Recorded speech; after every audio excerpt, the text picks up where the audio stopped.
थुङ्गा फुलका हामी एउटै माला नेपाली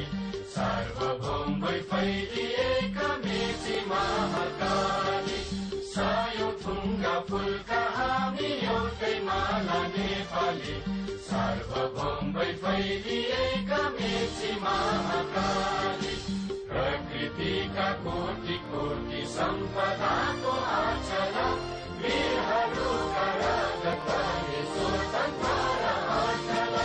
ज्ञान भूमि शान्ति भूमि तराई पहाड हिमाल अखण्ड यो प्यारो हाम्रो मातृभूमि नेपाल बहु जाति भाषा धर्म संस्कृति छ विशाल